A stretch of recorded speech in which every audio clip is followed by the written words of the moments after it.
Excellent, on suivra. Merci beaucoup Majib Oukacha de nous rejoindre en direct sur CNews, écrivain, vidéaste. Votre chaîne YouTube totalise à ce jour 154 000 abonnés, 25 millions de vues. Vous êtes un Français d'origine algérienne. Vous êtes l'un des ex-musulmans les plus connus de France, un pionnier de ce mouvement sur Internet et l'auteur de livres critiques sur votre ancienne religion, comme par exemple ici on voit à l'image ex-musulman, le livre que j'ai, le guide de survie, ou encore Sans contradiction et erreur scientifique dans le Coran. Première question que tout le monde se pose ce soir, pourquoi avez-vous quitté l'islam? Comment un musulman en vient-il à cesser de croire en la religion dans laquelle il a toujours été éduqué depuis sa tendre enfance, puisque vous êtes né dans cette religion?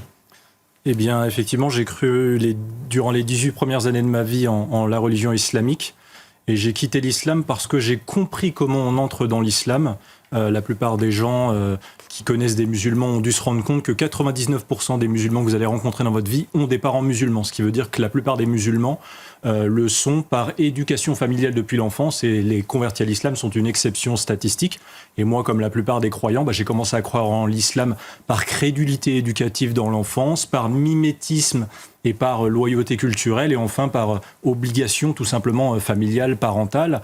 Et je crois qu'un des premiers critères qui m'a permis de quitter l'islam vraiment, c'est de naître et de grandir en France. C'est une chance vraiment énorme. Pourquoi ? Parce que la France, vous vous en rappelez peut-être encore dans les années 90, notamment dans laquelle j'ai grandi, c'était une France exigeante avec les Français, les enfants issus de l'immigration, qui exigeait d'eux l'intégration, et elle m'a transmis à travers l'école française notamment des belles valeurs comme la liberté de croyance, l'égalité de tous, peu importe homme ou femme, ou la rationalité par la science, si bien que quand j'ai été envoyé à la mosquée par exemple dès l'âge de 8 ans, en parallèle de mon cursus classique à l'école laïque française, voilà, et je me suis plus facilement rendu compte de l'enseignement sectaire que l'imam nous inculquait, peut-être contrairement à d'autres enfants qui étaient dans la même assistance que moi, grâce à cette bonne intégration à la France. Et c'est pas un problème d'individu ou d'imam. L'imam ne faisait que citer le contenu du Coran, mais il nous a enseigné des choses tellement horribles et qui m'ont indigné évidemment, et j'ai mis des années à m'en rendre compte. Mais par exemple, l'obligation de croire en l'islam, sinon vous allez en enfer. Donc c'est un chantage à la violence. Voilà, il y a 3 raisons pour lesquelles ça a percuté un petit peu votre bon sens. Il y a ça, il y a également le fait qu'ils nous enseignaient la haine envers les non-musulmans, le fait qu'on devait ne pas leur ressembler, ne pas se mélanger à eux. Et heureusement que je n'ai jamais obtempéré à ça, parce que j'aimais quand même mes amis non-musulmans dans l'école publique française que je côtoyais. Ils nous enseignaient l'infériorité des femmes qui devaient obéissance aux hommes. Ils nous enseignaient les superstitions du Coran à croire juste parce que c'est écrit et sans démonstration scientifique. Voilà, si bien que quand j'étais adolescent, pour conclure, j'ai cru toute mon enfance, j'ai eu une double culture, mais une double culture contradictoire, qui n'était pas un enrichissement, donc à moitié occidental et à moitié islamique.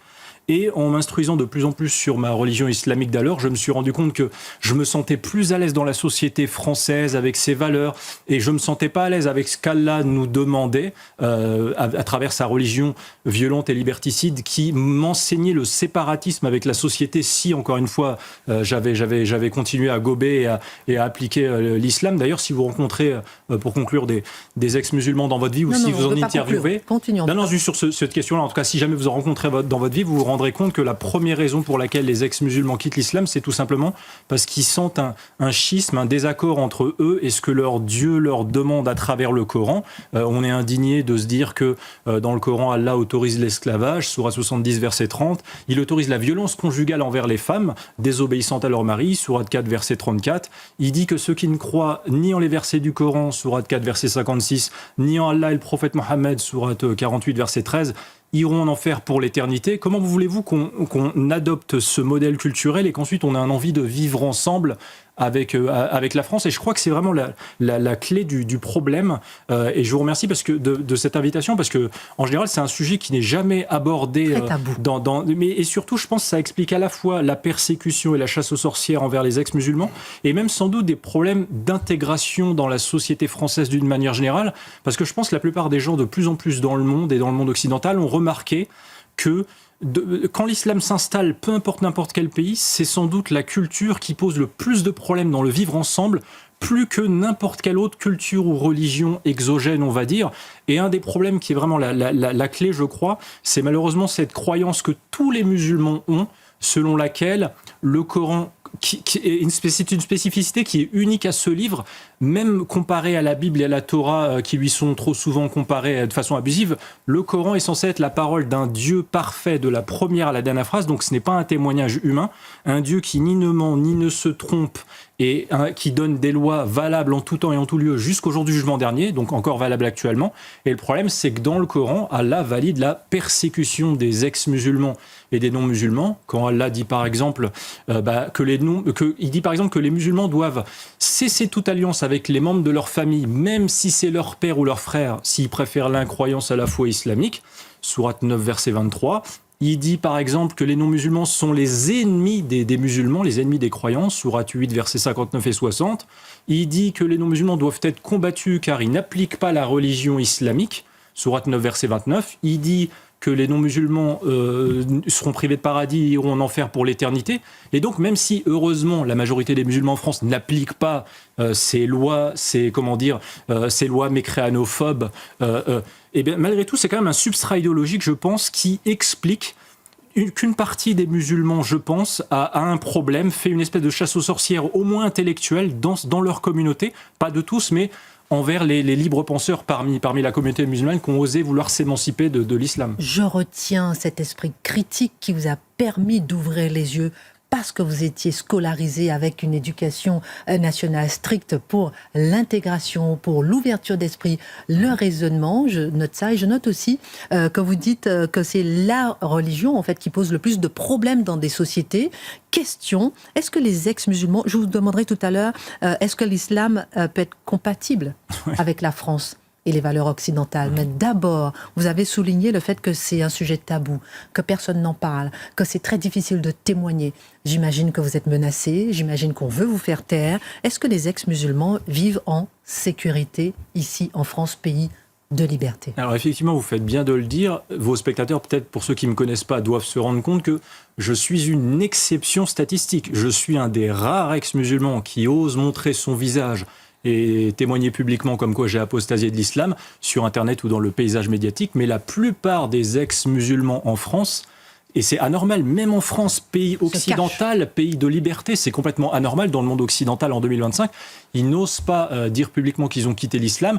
Ils ont peur de la réaction de leur famille ou leur communauté musulmane, peur de cette réputation de traître, mais c'est un secret de polichinelle parmi les populations musulmanes en France et dans les quartiers musulmans, peur de passer pour le traître ou le débauché, ce qui est une réputation en général que nous, les ex-musulmans, ont subi, peur de la diabolisation sociale, même peur des agressions physiques et des menaces. J'en parle d'ailleurs dans le premier chapitre de mon livre Ex-musulman, le guide de survie. La presse nationale et régionale française rapporte depuis des années en France, mais c'est pas toujours su, des agressions que subissent en France des ex-musulmans ou des musulmans non pratiquants ou musulmans putatifs par leur communauté, parce qu'ils ont été surpris en train de transgresser des ordres islamiques, encore une fois sur le territoire laïque français. Par exemple, vous avez des agressions régulières contre des adolescents, collégiens ou adultes ou personnes âgées, parfois même graves, qui mènent à des hospitalisations ou même d'opérations chirurgicales. J'en ai répertorié dans mon livre, parce que en fait, ces gens-là ont été surpris en train de manger dans l'espace public en France, ou bien il y a également le cas de femmes régulièrement en France qui ont été, kidnappées, tondues, frappées par des femmes issues de leur famille parce que elles ont voulu se mettre en couple avec un Français non musulman, athée ou catholique. Et évidemment, c'est interdit dans l'islam. Allah l'interdit, sourate 2, verset 221. Il a dit que les femmes des familles musulmanes n'ont pas le droit de se marier avec des non musulmans. Votre témoignage est tellement fort que Mathieu propose de supprimer sa dernière chronique pour qu'on puisse continuer à parler. Il vous posera deux questions dans un instant. Continuons sur cette question. Vous qui avez vécu, qui avez été élevé dans une famille musulmane, qui avez grandi en tant que musulman, vous osez dire aujourd'hui « j'ai quitté l'islam à visage découvert ». Est-ce que l'islam peut être compatible avec la France, avec les valeurs occidentales ?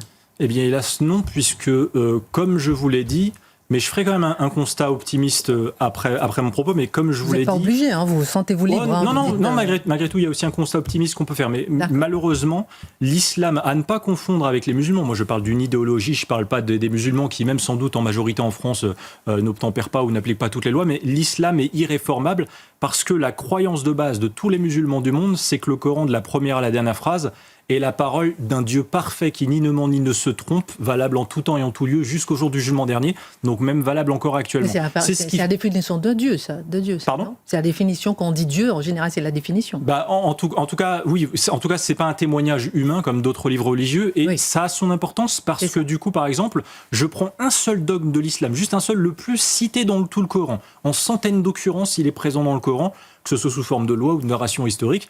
Allah dit dans le Coran que ceux qui ne croient pas en lui, ni en les versets du Coran, ni en le prophète Mohammed, sont des criminels qui seront torturés en enfer pour l'éternité.